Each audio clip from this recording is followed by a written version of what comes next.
एनलॉन health care limited और Vikrant engineering दोनों ही IPOs के जीएमपी में ग्रे मार्केट प्रीमियम में कल तक हमको जमीन आसमान का फर्क देखने को मिल रहा था। पर अभी के टाइम पर, जिस टाइम पर मैं ये वीडियो शूट कर रहा हूं, उस टाइम पर दोनों का ही जीएमपी ग्रे मार्केट प्रीमियम एकदम सेम हो चुका है। तो हमारा काम क्या है? हमारा काम यह है कि अपन उस आईपीओ को ढूंढ के निकाले जहां पर हमें ज्यादा प्रॉफिट हो सकता है।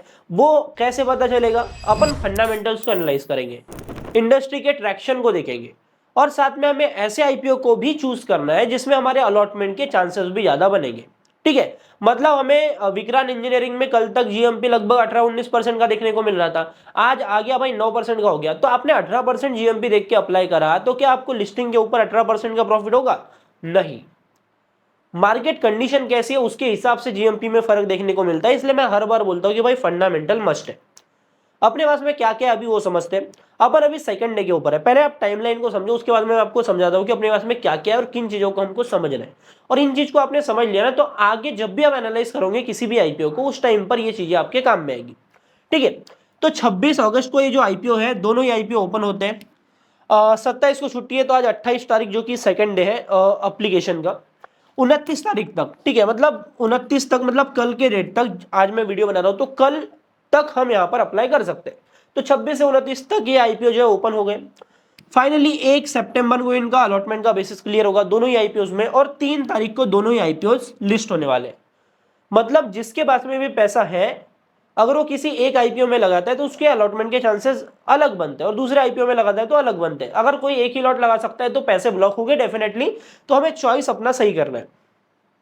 अभी हमारे पास में क्या है? हमारे पास में एनलॉन हेल्थ केयर का पूरा फंडामेंटल एनालिसिस मैंने पहले ही कर रखा हूं, क्योंकि दोनों ही आईपीओ का मैंने वीडियो बना लिया हूं। मुझे पता है कि दोनों में फर्क क्या है, दोनों का पी रेशियो क्या है, वैल्यूएशन क्या है, मुझे पता है। साथ में हमारे पास में एक और चीज है, वो है भाई डे 2 का सब्सक्रिप्शन। अभी तक दोनों ही आईपीओ में कितना सब्सक्रिप्शन देखने को मिला है? एक्चुअल में रिटेल इन्वेस्टर्स के लिए दोनों ही आईपीओ में कितनी सीट्स रिजर्व रखी गई है, मतलब कितने लोगों को 15,000 के एप्लीकेशन से अलॉटमेंट मिलेगा।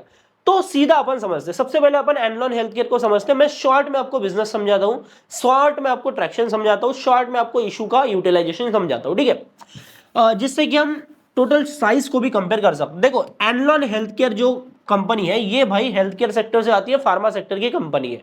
दवाइयां बनाती है, फार्मास्यूटिकल इंग्रेडिएंट्स बनाती है, और उसमें इनका जो 40% रेवेन्यू आता है, ये आता है एपीआई से। एपीआई मतलब एक्टिव फार्मा इंग्रेडिएंट।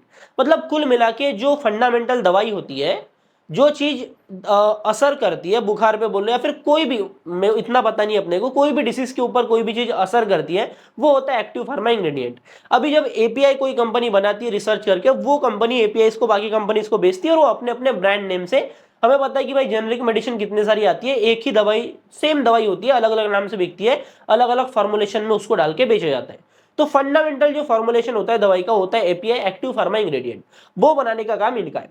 अभी क्या है, अकेली कंपनी जो एपीआई बनाती है? नहीं, काफी सारी कंपनीज आपको मार्केट में देखने को मिल जाएंगी जो एपीआई बनाती है। तो अपने आप में कंपटीशन करने का और कंपटीशन को निकाल के ऊपर जाने का एक जो चीज होता है ना, वो कहीं ना कहीं काफी ज्यादा दिक्कत वाला होता है। कंपनी के बिजनेस की बात करते हैं, मोस्ट ऑफ द बिजनेस आता है बिजनेस टू बिजनेस। मतलब ये एक बिजनेस है एनलॉन हेल्थ केयर, ये अपने एपीआई को, अपनी दवाइयों को बाकी कंपनीज को बेचते हैं। मेजॉरिटी बिजनेस इनका बी टू बी ही आ रहा है। ठीक है, अभी इनका इशू समझते हैं। कंपनी का इशू साइज है 121 करोड़ रुपए का। 121 करोड़ रुपए ये मार्केट से उठा रहे। और बढ़िया बात यह है कि टोटल इशू जो है वो फ्रेश इशू होने वाला है, मतलब कंपनी के पास में पूरा पैसा जाएगा। कंपनी ये पूरा पैसा अपने धंधे में, बिजनेस में लगाने वाले। क्लियर हो गया? पैसा कहां कहां यूज होगा, कितना पैसा कहां यूज होगा, अपन वो समझ लेते हैं। 31 करोड़ रुपए कंपनी करेंगी कैपिटल एक्सपेंशन में यूज, मतलब अपने कंपनी को आगे बढ़ाने में, इन्वेस्टमेंट्स को बढ़ाने में यूज होगा। 5 करोड़ रुपए कंपनी करेंगी डेट पेमेंट में, 5 करोड़ रुपए का कंपनी डेट पे करेंगी, और 43 करोड़ रुपए कंपनी लगाएंगी वर्किंग कैपिटल में। बच गया पैसा, जो बच गया वो जाएगा जनरल कॉर्पोरेट पर्पसेस में। इशू समझ में आता है, और इशू का जो यूटिलाइजेशन हो रहा है ये काफी ज्यादा बढ़िया हो रहा है। मतलब कहीं ना कहीं हम जो पैसा डालेंगे कंपनी में, वो कंपनी की ग्रोथ में जाएगा। हमें इतना समझ में आता है। मैं आता हूं सीधा एनलॉन के प्राइस बैंड के ऊपर। तो प्राइस बैंड कंपनी ने रखा है 86 to 91 रुपीज पर शेयर का। अट्रैक्टिव प्राइस बैंड देखने को मिल रहा है। और कहीं ना कहीं अपन विक्रांत इंजीनियरिंग की तरफ भी जाते हैं, तो विक्रांत इंजीनियरिंग में भी हमको ऐसा ही एकदम अट्रैक्टिव प्राइस बैंड देखने को मिला है, मतलब 100 रुपए के नीचे का ही प्राइस बैंड वहां पर भी देखने को मिल रहा है। तो 91 रुपीज पर शेयर के भाव पर इनका मार्केट कैपिटलाइजेशन, मतलब कंपनी के ओवरऑल विस्तार, कंपनी का ओवरऑल कितनी बड़ी कंपनी है, कितने रुपए की कंपनी होती है, वो अपन समझते हैं। वो निकल के आता है भाई 484 करोड़ का। सिंपल सी बात है, कंपनी का साइज काफी ज्यादा छोटा है। देखो, जो सबसे छोटी कंपनीज होती है ना किसी भी इंडस्ट्री में, वहां पर कंपटीशन काफी ज्यादा होता है, तो एकदम छोटी कंपनी को वैल्यूएशन मार्केट ज्यादा देता नहीं है, और एकदम बड़ी कंपनी को भी मार्केट वैल्यूएशन ज्यादा नहीं देता है, क्योंकि वहां पर ग्रोथ का स्कोप ही नहीं बचा। और मार्केट पी रेशियो किस कंपनी को ज्यादा देता है, जहां पर ग्रोथ का स्कोप है। तो बीच में जो कंपनी होती है ना, उनके पास में स्कोप होता है बड़ा बनने का, तो मार्केट उनको सबसे ज्यादा वैल्यूएशन देता है। तो हेल्थ केयर सेक्टर की कंपनी है, लेकिन इसका पी रेशियो देख के ना चौंकना मत, क्योंकि आपको समझ में आ जाएगा कि भाई इस लेवल से निकलने के लिए काफी ज्यादा दिक्कतों का सामना करना पड़ता है, क्योंकि बाकी सारी कंपनीज का मार्केट इसको खाना पड़ता है। क्योंकि एक चीज, कोई प्लेयर है नीचे में, उसको अगर बड़ा बनना है तो वो 2-3 प्लेयर का मार्केट खाएगा, तभी वो बड़ा बन पाएगा।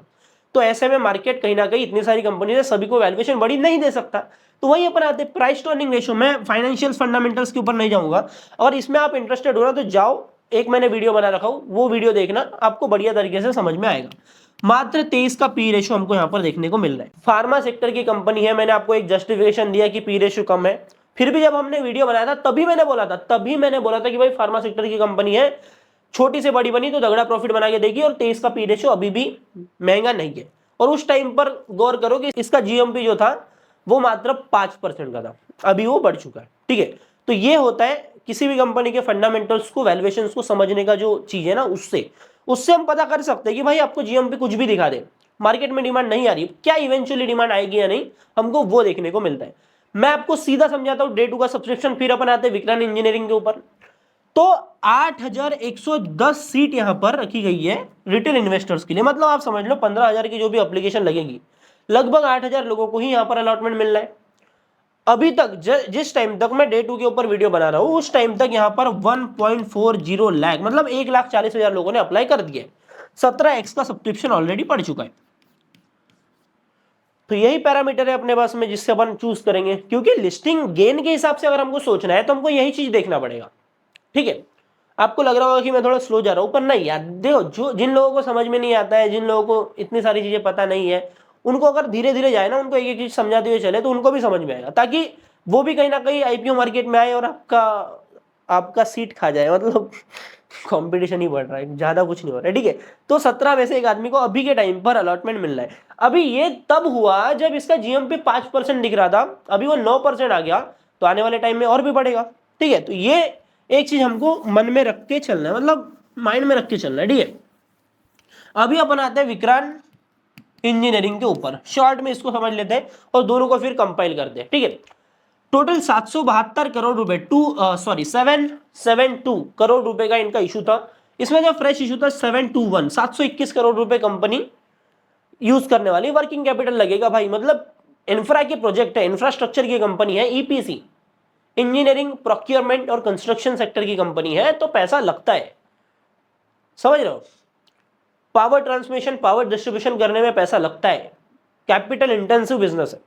ठीक है, तो 721 करोड़ फ्रेश इशू कंपनी की ग्रोथ में लगेगा। 51 करोड़ रुपए का ये कर रहे हैं ऑफर फॉर सेल ओएफएस, मतलब ये जाएगा भाई एग्जिस्टिंग शेयर होल्डर्स की जेब में। सबसे पहले ना अपन इसका रेवेन्यू स्प्लिट समझते। देखो, कंपनी का बिजनेस आता कहां से, पहले वो समझते। पहला तो पावर डिस्ट्रीब्यूशन और ट्रांसमिशन का काम है इनका, जो कि बिजनेस का सबसे बड़ा सेगमेंट है। दूसरा है water infrastructure, fabrication, water fabrication बिछाते हैं, अंडरग्राउंड वाटर एक्सट्रैक्शन, ये सारी चीजें ये करते हैं। और तीसरा जो इनका बिजनेस आ रहा है, रिसेंट टाइम में बढ़ रहा है, वो है भाई रेलवे इंफ्रा का। तो इनका ओवरऑल रेवेन्यू का लगभग 72% जो बिजनेस है वो आता है भाई पावर से। बढ़िया बात यह है कि ये रिन्यूएबल सेक्टर में घुस रहे, सोलर ईपीसी प्रोजेक्ट ये नए बना रहे, तो वहां पर कहीं ना कहीं हो सकता है कि मार्केट इनको हायर पी रेशियो दे। मैं इसके पी रेशियो पर भी आता हूँ, जिनने मेरा पहले वाला वीडियो देखा ना, उनको पता होगा कि भाई मेरा इसके ऊपर कमेंट्री किया था वैल्यूएशन के ऊपर, फिर एक बार आता है। ठीक है, और उस टाइम पे तो इसका 18% जीएमपी था। ठीक है, तो उसके हिसाब से मैंने बोला था, लेकिन अभी जीएमपी डाउन है, तो उसके हिसाब से अगर अपन जीएमपी को ऐड करते हैं वैल्यूएशन में, और फाइनल आउटपुट जो निकल के आता है, मतलब आफ्टर लिस्टिंग किस वैल्यूएशन पे कंपनी जाएगी, तो उसके हिसाब से अभी कहीं ना कहीं पी रेशियो जो है, वैल्यूएशन जो है, वो रीजनेबल देखने को मिल रहा है। तो आपका 72% आ गया पावर डिस्ट्रीब्यूशन ट्रांसमिशन से, बाकी 26% आपका रेवेन्यू आ जाता है लगभग वाटर इंफ्रा से, और 2% का रेवेन्यू आता है आपका ये आता है रेलवे से। अभी आप एक चीज समझो, अभी के टाइम पर जो डिस्ट्रीब्यूशन है पावर और वाटर इंफ्रा का, दोनों में ही बड़ा प्रॉफिट बन रहा है। तो अभी के टाइम पर 72-26 का चल रहा है, पर एक साल पहले जाते हैं 2024 में जाते हैं तो ये था भाई अराउंड 50-50 का। मतलब हमें समझ में आ रहा है कि कंपनी किधर साइड जा रही है। कंपनी अपने बिजनेस को पावर डिस्ट्रीब्यूशन ट्रांसमिशन में बढ़ा रही है, और साथ में कंपनी सोलर में भी काम कर रही है। तो कंपनी का थॉट प्रोसेस समझो, कंपनी का थॉट प्रोसेस है कि मेरे को अगर कंपनी को बड़ा बनाना है तो मेरे को रिन्यूएबल सेक्टर में जाना पड़ेगा, क्योंकि रिन्यूएबल सेक्टर में काफी ज्यादा ग्रोथ है, और जिस कंपनी के साथ में रिन्यूएबल सेक्टर का नाम जुड़ेगा उसको वैल्यूएशन ऐसे ही मार्केट ज्यादा देगा। ठीक है, तो कहीं ना कहीं हमें कंपनी जा किधर रही है, डायरेक्शन क्या है, कहीं ना कहीं वो भी समझना पड़ता है। ठीक है, तो यहां तक तो सारी चीजें ठीक है। देखो, इंफ्रास्ट्रक्चर की कंपनी है, ऑर्डर्स आते हैं तभी काम करते हैं, और जो भी इंफ्रास्ट्रक्चर की कंपनी है, मैं आपको एग्जांपल लेता हूं, आईआरएफसी, आरबीएनएल, रेलवे सेक्टर के स्टॉक्स भागे क्यों? क्योंकि गवर्नमेंट की तरफ से इनको ऑर्डर काफी ज्यादा मिले। तो कहीं ना कहीं इंफ्रास्ट्रक्चर सेक्टर की कोई भी कंपनी उठा लो, जिस कंपनी को ऑर्डर बुक आएगी, मतलब ऑर्डर्स मिलेंगे, ऑर्डर बुक मजबूत होगी, उस कंपनी का वैल्यूएशन मार्केट में बढ़ेगा, क्योंकि पहले ही पता चल जाता है भाई 500 करोड़ का ऑर्डर मिला है तो इनको 1.5 साल में इनको कंप्लीट करना है, 500 करोड़ इनके रेवेन्यू में ऐड हो जाएंगे, 500 करोड़ में से 20 करोड़ कंपनी का प्रॉफिट आ जाएगा। तो ऑर्डर बुक भी हमें समझना जरूरी है। तो इनका ऑर्डर बुक अभी के टाइम पर 2442 करोड़ रुपए का है एज ऑफ जून। बाकी अपन मार्च के हिसाब से देखें तो मार्च में 2025 में ये डेटा निकल के आ रहा था 2000 करोड़ का। मतलब मार्च से जून तक आते आते इन्होंने 400 करोड़ के ऑर्डर ऐड कर लिए। तो तेजी से ऑर्डर बुक बढ़ रही है, मतलब ये पॉजिटिव सिग्नल मार्केट में जा रहा है। तो ऑर्डर बुक मजबूत है। फाइनेंशियल फंडामेंटल मैं यहाँ पर डिस्कस नहीं कर सकता, लंबा वीडियो हो जाएगा, इसलिए आप इसका डिटेल एनालिसिस वाला जो वीडियो था आप उसको देख सकते हो। ठीक है, अभी आते हैं अपन फाइनली कितना रखा गया है रिटेल इन्वेस्टर्स के लिए। 15,000 की जो एप्लीकेशन लगाते हैं ना, वहां पर 1.88 लाख लोगों को यहाँ पर अलॉटमेंट मिल रहा है। मतलब कहाँ 8,000, कहाँ 1,88,000, तो फर्क तो है, 19-20 का नहीं, 19 लाख का फर्क है। ठीक है, 18 लाख का फर्क है। तो एप्लीकेशन यहाँ पे कितनी पड़ी है अभी के टाइम पर? 8 लाख। 8 लाख भी पड़ गई, फिर भी लगभग 4x ही और सब्सक्राइब हुआ है। ठीक है, अभी मैं जीएमपी की बात करता हूं। यहां पर जीएमपी आपको देखने को मिल जाएगा 9% का, 18% का था, गिर गया। और एनलॉन में भी आपको देखने को मिल जाएगा 9% का। क्विक फाइनल डिसीजन बताता हूं। कुछ लोग होते हैं कि भाई मैंने ये बता दिया वो बता दिया, अभी आप अपने समझदारी से अपने फाइनेंशियल कंसल्टेंट से वो सलाह लेके वो कर लेना, अपना काम वो नहीं है भाई। मतलब इतनी समझदारी आपको ना कि मेरे जैसे आदमी को जो 21 साल का है, सिर्फ उसका वीडियो देख के आप अगर कोई डिसीजन ले रहे हो तो ये भी सही नहीं है। लेकिन मेरा जो काम है, मैं आऊंगा कंक्लूजन तक। ठीक है, मेरे को कोई दिक्कत नहीं, मैं किसी से जबरदस्ती इन्वेस्ट नहीं करवा रहा हूँ, किसी से आईपीओ नहीं लगवा रहा हूँ। मेरा काम है भाई, मेरे को शौक है, मैंने ये बेल दिया, मैं कंक्लूजन पे आता हूँ। मैं कहाँ अप्लाई कर रहा हूँ वो बता दो, बाकी आप अपनी मर्जी, आप मैं भी वही बोलूंगा, फिर आपको जहां करना है वो करना। ठीक है, तो 9% का 9% का जीएमपी दोनों में है। 17x का ओवर सब्सक्रिप्शन हुआ है आपका एनलॉन हेल्थ केयर में, 4x का ओवर सब्सक्रिप्शन हुआ है आपका विक्रांत इंजीनियरिंग में। अपने आप में दोनों के साइज में ना 19 लाख का फर्क है। अगर ये 19 लाख का फर्क नहीं होता, कम से कम 1-2 लाख का भी हो जाता फर्क, तो कहीं ना कहीं हम एनलॉन की तरफ जाते, क्योंकि हेल्थ केयर सेक्टर की ये कंपनी है। तो हेल्थ केयर सेक्टर का एक एज अलग से मिलता है। मैं पावर सेक्टर के ऊपर ना हेल्थ केयर को रखता हूँ, वो बात अलग है कि मैं पावर में इन्वेस्टेड ज्यादा हूँ, पर लॉजिकली हेल्थ केयर सेक्टर के पास में ग्रोथ की अपॉर्चुनिटी काफी ज्यादा है, मार्केट वैल्यूएशन भी कहीं ना कहीं शिफ्ट कर देता है। और ट्रंप ने इंडिया के ऊपर जो टैरिफ लगाया उसमें एग्जेम्प्ट कर दिया है हेल्थ केयर सेक्टर को, तो कहीं ना कहीं हेल्थ केयर सेक्टर के लिए भी ग्रीन सिग्नल है, क्योंकि अपन दुनिया की फार्मेसी, भाई India is the pharmacy of the world. तो ये काफी सारे एंगल्स ना यहाँ पर वैल्यूएशन कंसिडर करने में आ जाते हैं।